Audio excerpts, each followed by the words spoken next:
Meron pong dalawang halaman na humihila talaga ng swerte. Ngunit po sa mga hindi nakakaalam, humihila din ito ng malas na enerhiya kapag hindi ninyo alam ang gagawin at kung paano gagamitin ang halamang ito. Karamihan sa atin marami tayo nito dahil ang halamang ito ay swerte naman po talaga. Kaya lang, kung minsan dumarating ang pagkakataon na lumalabas ang downside ng halaman na ito dahil sa maling paglalagay. Kung mahilig ka sa ganitong mga video, huwag kalimutang mag-like, mag-subscribe, at i-share mo na rin para malaman ng iba ang kanilang mga swerte sa buhay.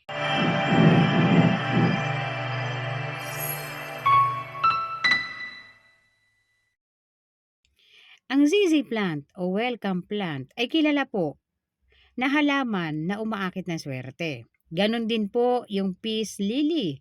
Kilalang halaman yon at ginagamit talaga yon indoors bilang pampaswerte, pangontramalas at pambalanse. Okay, kaya lang, itong mga halaman na ito ay mayroon pong downside. Ibig sabihin, umaakit sila ng swerte, pero nagdudulot din sila ng malas. Kapag hindi mo alam ang gagawin mo sa halaman na ito, meron kang dapat pakatandaan kung meron ka nito. Una-una po, kailangan ang halaman na yan ay nakalagay po sa wealth area. Bakit? Bakit sa southeast siya dapat nakalagay? Kasi po, ang southeast area natin, ito ay area ng accumulated wealth. So, ibig sabihin, mga perang kinita mo na, doon mo ilalagay. Okay? Ibig sabihin, kapag inilagay sa southeast area or na-activate yung southeast area natin, tuloy-tuloy yung pagpasok or tuloy-tuloy kung ano man yung wealth na meron ka na. Okay? Ngayon, ang southeast po ay kinakailangan na tahimik na area.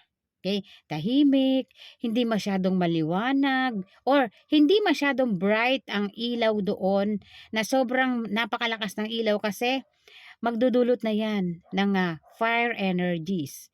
Kaya ang ilaw sa area na yan ay mild lang po. Okay? So, bakit maganda ang ZZ plant doon? Ang ZZ plant po, kapag inilagay mo sa front entry mo at nasikatan niya ng araw, nagkaroon ng burn mula doon sa matinding sikat ng araw, yung dahon, nagkaroon ng damage, dyan na-activate ang negative energies at magdudulot na yan ng swerte at malas sa iyo. Ang ZZ plant po ay kailangang nakalagay sa area na angkop para sa kanya. Ibig sabihin, iwasan ninyo na magkakaroon ng anumang damage yung halaman na yan. Saan siya dapat nakalagay? Dapat po nakalagay yan sa wealth area, sa southeast area ng tahanan natin. Bakit doon siya dapat nakalagay? Ang southeast po kasi ang area ng bawat tahanan at ito ang wealth area o yung general wealth area nating lahat. Okay? At ang north naman po, ito yung area na may kinalaman sa hanap buhay natin. Okay? Ito yon yung career natin, yan yung may kinalaman. Ang southeast naman, ito yung mga kinita na natin na pera. Okay? Para tuloy-tuloy yan sa atin, i-activate natin ang ating southeast. At bakit dapat doon ang ZZ plant? Ang ZZ plant po kasi ay nangangailangan ng area na tahimik at sakto lang ang liwanag na nakukuha.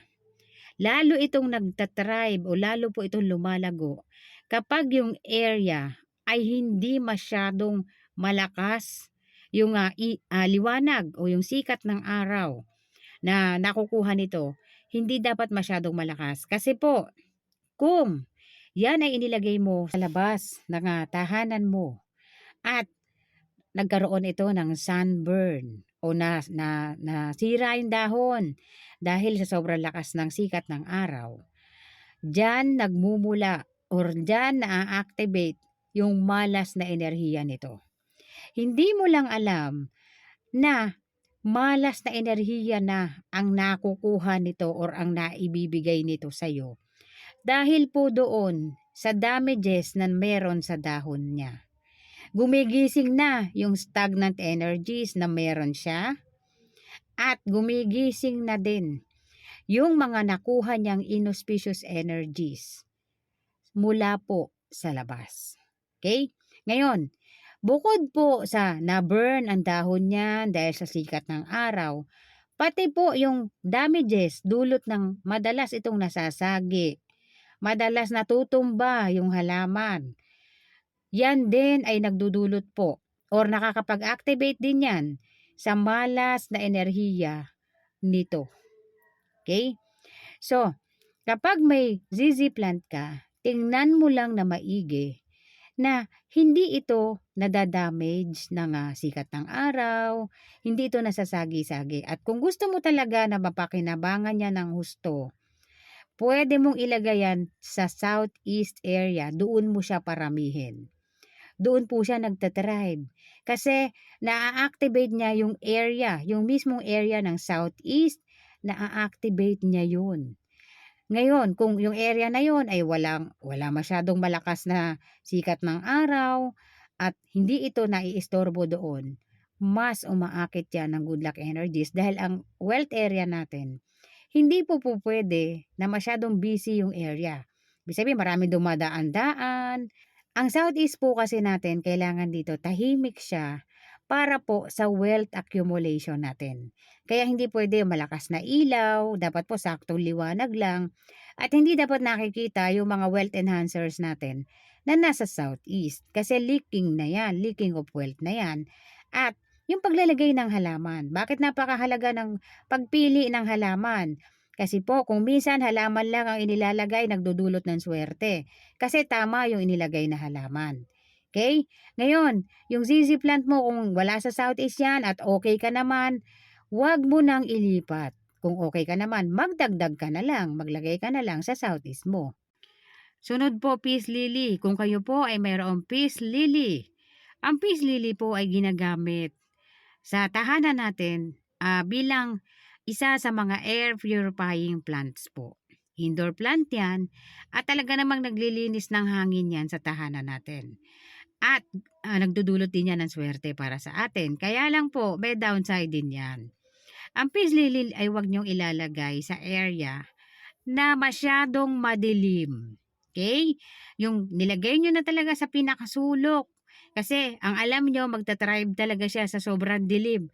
Huwag nyo pong ilalagay doon, mga madam, mga sir, kung ang inaakit nyo po ay good luck energies. Kasi ang ibibigay sa iyo ng peace lily, yung kung ano yung yin energies na nasa area. Okay? Kung yan ay nasa sulok at napakadilim, yun ang ibibigay niya sa iyo. Okay? So, kailangan pag may peace lily ka, ilagay mo sa maliwanag na area, lagay mo sa living room, itaas mo lang kasi kung may alaga ka, may pets ka sa tahanan, baka naman mamaya laruan nila yung halaman, magdulot ng hindi maganda sa kanila. So, hindi maganda. Hindi maganda po yung ganong enerhiya na yung pampaswerte mo nagdulot ng hindi maganda sa mga pets mo. Pangit po na energy yun. At iniiwasan po yun. So kapag ka may pets ka, taas mo na lang para hindi sila mapano doon sa mga halaman na inilalagay mo. Kasi sa pungsoy po kasi ina-avoid po talaga yung mga poisonous plants na ginagamit bilang pampaswerte dahil po pwedeng magdulot yan ng kamalasan. Kaya iniiwasan po na gamitin yan. Okay? So maraming salamat po sa panonood mga madam, mga sir. Kung kayo po ay may tanong, comment lamang po kayo. Kapag yan po ay aking nabasa, yan po ay aking sasagutin. Maraming salamat po.